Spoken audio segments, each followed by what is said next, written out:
warahmatullahi wabarakatuh. Salam semangat untuk teman-teman semua. Kali ini kita akan membahas materi SBMPTN pada mata pelajaran atau bidang bahasa Indonesia, yakni khususnya berkaitan dengan tata makna atau semantik. Nah, mari kita simak bersama apa itu yang dimaksud dengan semantik. Mungkin teman-teman ada yang sudah mempelajari atau belum, tak ada salahnya untuk menyimak kembali pembahasan tentang materi berikut. Kali ini kita akan membahas tentang semantik. Dalam tingkatan hierarki kebahasaan, semantik menduduki posisi ketiga setelah fonologi, morfologi, sintaksis, dan kemudian semantik. Nah, pembahasan tentang tata makna, apa itu semantik? Semantik adalah secara sederhana dimaknai sebagai tata makna atau hal-hal yang berkaitan dengan makna bahasa, ilmu tentang makna atau arti yang terkandung dalam suatu bahasa. Maka ilmu atau materi ini disebut juga dengan semantik. Apa saja yang dipelajari dari materi semantik? Yang pertama adalah jenis makna kata. Makna kata jenisnya ada beragam. Antara lain jika dilihat atau diamati dari sudut pandang penerapan terhadap acuannya, maka makna dapat berarti makna lugas dan makna kias. Makna lugas berarti dimaknai juga sebagai makna langsung, makna yang langsung menuju pada acuan atau referensinya.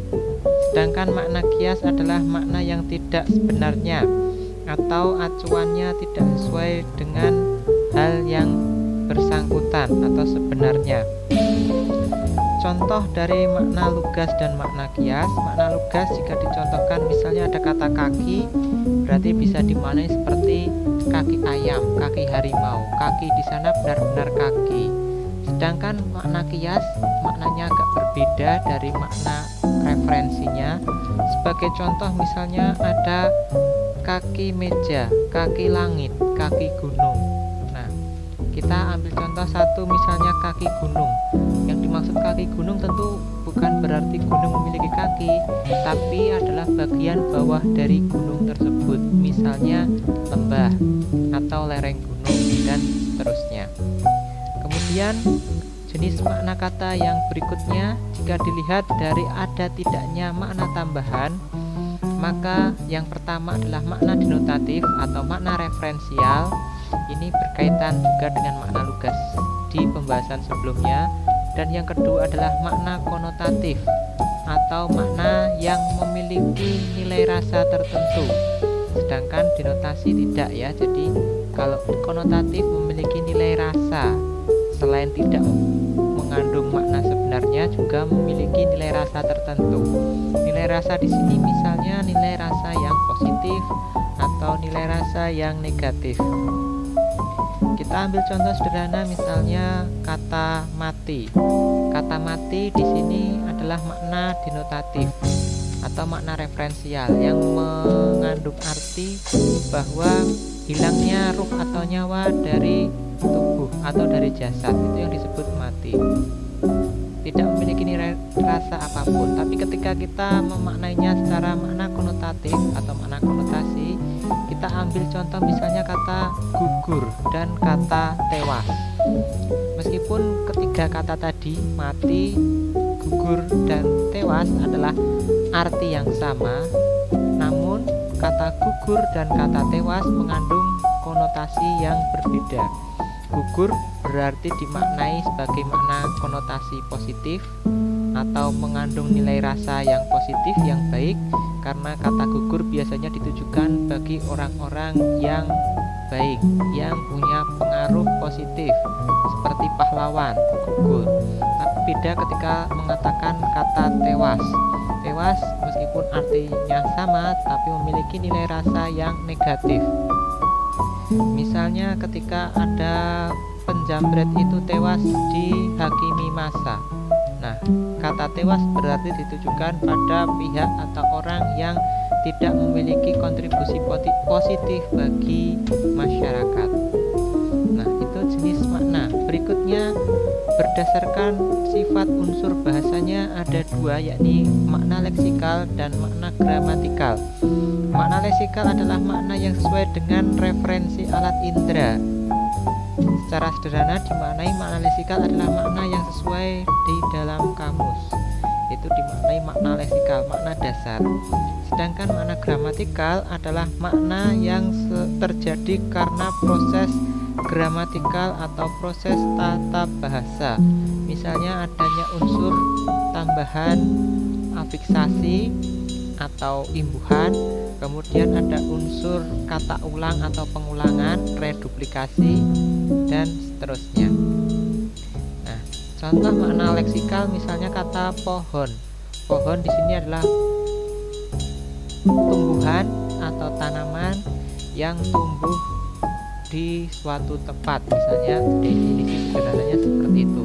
Kemudian ketika mengalami proses tata bahasa, misalnya afiksasi menjadi pohon-pohon atau pepohonan, kemudian memiliki makna tambahan kata ulang jadi pohon-pohon dan seterusnya, maka hal tersebut bisa dimaknai sebagai makna gramatikal karena sudah mengalami proses tata bahasa. Kalau yang makna leksikal tadi makna dasar, sedang makna gramatikal adalah makna turunan. Selanjutnya berkaitan dengan perubahan makna kata. Perubahan makna kata ini ada beragam. Kita bisa baca, yang pertama ada generalisasi, yakni perluasan makna. Yang kedua spesialisasi atau penyempitan makna, amelioratif atau makna yang bernilai lebih tinggi dari sebelumnya, peyoratif, makna yang bernilai lebih rendah dari sebelumnya. Kemudian sinestesia adalah pertukaran dua indera. Yang berikutnya adalah asosiasi atau persamaan karena adanya sifat yang sama. Kita ulas satu persatu, yakni generalisasi. Generalisasi berarti perluasan makna dari makna sebelumnya. Jadi makna yang ada sekarang itu dimaknai lebih luas peruntukannya daripada makna sebelumnya atau makna zaman dahulu. Contoh sederhana misalnya ada kata putri. Putri pada zaman dulu dimaknai adalah anak perempuan dari seorang raja atau seorang sultan. Itu yang disebut dengan putri. Namun makna sekarang mengalami perubahan. Kata putri tidak hanya dipakai oleh anak dari seorang raja atau sultan, tapi dipakai oleh seluruh anak yang berjenis kelamin perempuan. Maka itu disebut putri. Jadi makna sekarang lebih luas dari makna sebelumnya atau makna terdahulu. Kemudian yang kedua adalah spesialisasi, yakni penyempitan makna. Diartikan lebih jauh, yakni makna yang ada sekarang lebih sempit daripada makna sebelumnya atau makna terdahulu. Kita ambil contoh misalnya kata sarjana. Zaman dahulu sarjana dimaknai adalah orang yang pandai atau cendekiawan. Sedangkan pada zaman sekarang sarjana dimaknai sebagai orang yang memiliki gelar S1. S1 di sini dimaknai strata 1, bukan sarjana 1 ya. Strata 1 dia sudah menempuh pendidikan S1 kurang lebih selama 4 tahun dan dia dinyatakan lulus, maka dia berhak mendapat gelar sarjana. Jadi dia harus memiliki ijazah kesarjanaan atau S1. Namun pada zaman dahulu sarjana tidak hanya orang yang memiliki gelar S1, namun orang-orang cendekia cerdas meskipun ia tidak sekolah, tidak mengenyam dunia pendidikan, ia juga bisa disebut sebagai sarjana. Nah, berikutnya kita masuk kepada amelioratif, yakni kata yang memiliki nilai rasa lebih tinggi daripada sebelumnya. Pada hal ini ketika kita mengambil contoh misalnya asisten rumah tangga, itu dimaknai nilainya lebih tinggi daripada kata pembantu. Meskipun kedua kata tersebut memiliki arti yang sama, namun asisten lebih tinggi nilai rasanya daripada kata pembantu. Ya, kemudian yang peyoratif adalah nilai yang lebih rendah atau makna yang bernilai lebih rendah daripada makna sebelumnya. Kita ambil contoh misalnya kaki tangan. Meskipun kaki tangan maknanya juga sama dengan pembantu, sama juga dengan asisten, namun nilai rasa kaki tangan lebih rendah daripada kata pembantu. Kaki tangan biasanya dimaknai bawahan dari orang-orang yang misalnya jahat, geng, dan seterusnya. Kemudian yang berikutnya adalah sinestesia. Sinestesia di sini adalah perubahan makna akibat pertukaran tanggapan antara dua indera yang berlainan. Jadi poinnya di sini adalah pertukaran dua indera. Kita ambil contoh misalnya kata wajahnya manis saat tersenyum. Nah, kata manis itu adalah pertukaran dua indera. Pertama adalah indera pengecap.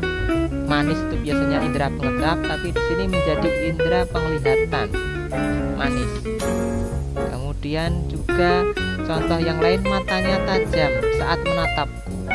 Nah, kata tajam di sini awalnya adalah indera perabaan, namun di sini diubah menjadi indera penglihatan. Maka konteks di sini terjadi pertukaran dua indera.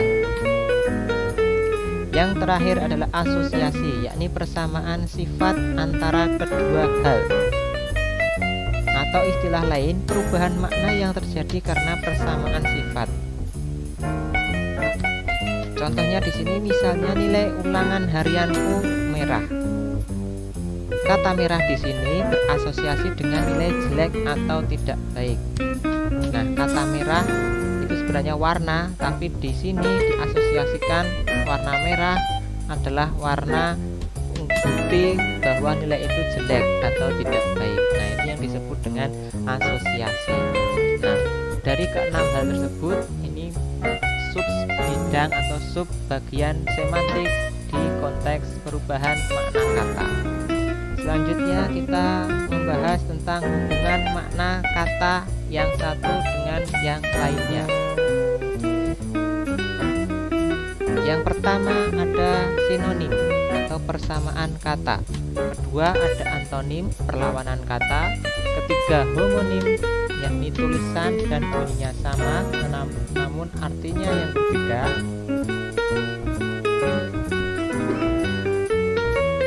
Berikutnya ada homograf, yakni tulisan yang sama, bunyi dan artinya berbeda. Kata garis bawahnya adalah tulisannya yang sama. Sedangkan homofon, garis bawahnya adalah bunyinya yang sama. Sedang polisemi berarti bermakna banyak, hipernim bermakna umum, dan hiponim bermakna khusus.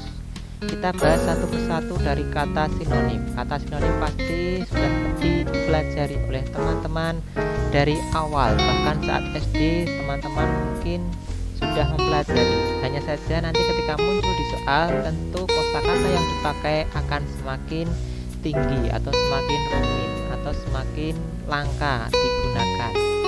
Contoh sinonim misalnya kata bisa, itu berarti atau bermakna sama dengan dapat. Namun dalam konteks selanjutnya tentu tidak menggunakan istilah seperti itu dalam soal-soal SBM. Yang dipakai misalnya kata yang lebih sulit. Contohnya ada kata stratifikasi, itu berarti tingkatan. Kemudian komprehensif, artinya menyeluruh, dan seterusnya. Poin kedua adalah antonim atau perlawanan kata. Jadi kata yang satu dengan kata yang lain itu memiliki arti yang berlawanan. Contohnya misalnya ada kata pria wanita malas rajin. Nah, itu dua hal yang berlawanan arti. Kemudian homonim. Homonim ini adalah dua kata atau lebih yang memiliki arti berbeda namun secara tulisan dan bunyinya sama. Kita ambil satu contoh yang paling sederhana, misalnya kata bisa. Nah, bisa di sini bisa dimaknai atau diartikan sebagai racun ular, atau yang kedua dimaknai sebagai kemampuan atau dapat, atau bisa melakukan sesuatu, dapat melakukan sesuatu. Nah, kata bisa di sini memiliki tulisan dan bunyi yang sama, namun artinya berbeda. Kemudian yang berikutnya homograf, ya ini tulisannya yang sama. Kata graf ini berarti atau bermakna tulisan itu yang sama, namun bunyi dan artinya berbeda. Kita ambil contoh misalnya kata teras dan teras. Tulisannya sama, T-E-R-A-S, namun secara arti itu berbeda. Teras ini artinya adalah bagian di depan rumah, atau teman-teman pasti sudah tahu makna teras, bagian di depan rumah.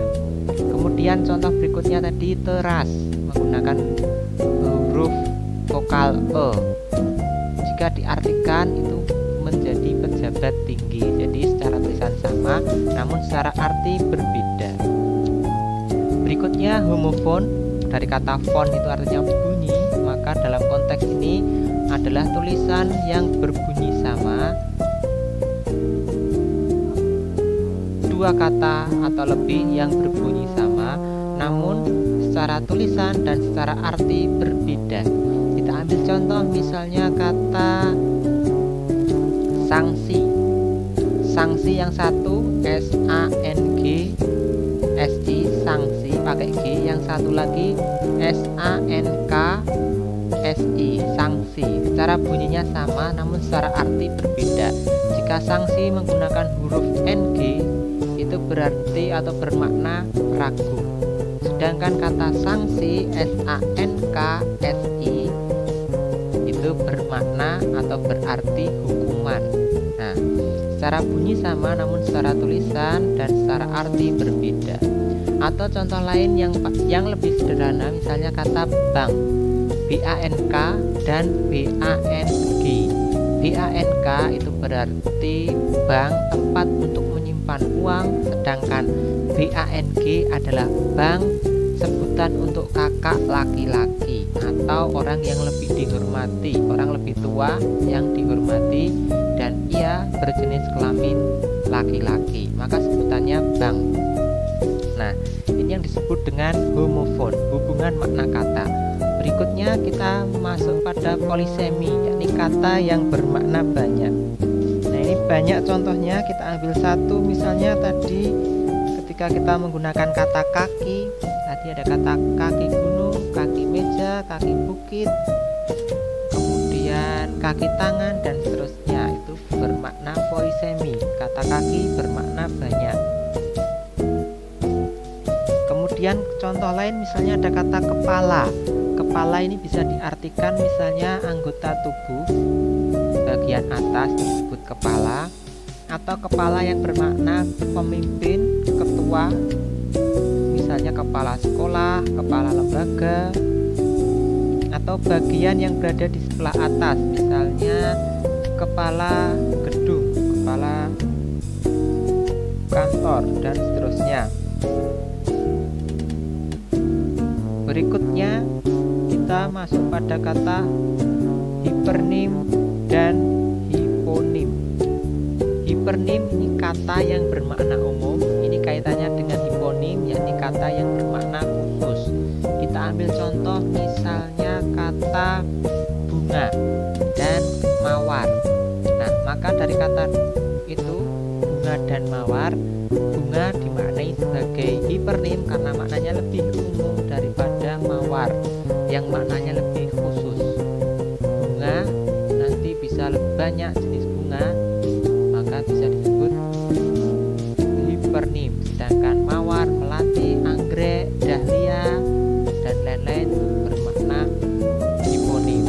Namun ketika kita lanjutkan pembahasan misalnya tadi kata mawar kemudian disandingkan dengan mawar merah, mawar hitam, atau mawar biru dan seterusnya, maka kata mawar menjadi maknanya lebih umum. Maka dalam konteks ini mawar menjadi hipernim, sedangkan mawar hitam, mawar biru, mawar merah itu dimaknai sebagai makna khusus atau hiponim. Jadi hipernim dan hiponim itu dua hal yang disandingkan. Yang maknanya lebih umum disebut hipernim, sedangkan maknanya yang lebih khusus disebut hiponim. Nah, itu pembahasan tentang makna kata. Selanjutnya yang terakhir kita bisa pelajari di lain kesempatan. Perpindahan makna kata di sini ada majas, ada istilah. Kemudian pembahasan lainnya juga nanti muncul kata idiom atau ungkapan, diksi pilihan kata, reduplikasi atau kata ulang, jenis kata ulang, kemudian kata rujukan, kata ganti, dan seterusnya. Nah, ini berkaitan dengan pembahasan semantik. Selanjutnya, jika ada kesempatan kita bahas lagi pembahasan tentang poin-poin berikut yang belum ditambahkan di kesempatan kali ini. Ya, kali ini cukup sekian, semoga bermanfaat. Mari kita akhiri. Assalamualaikum warahmatullahi wabarakatuh. Semoga bermanfaat.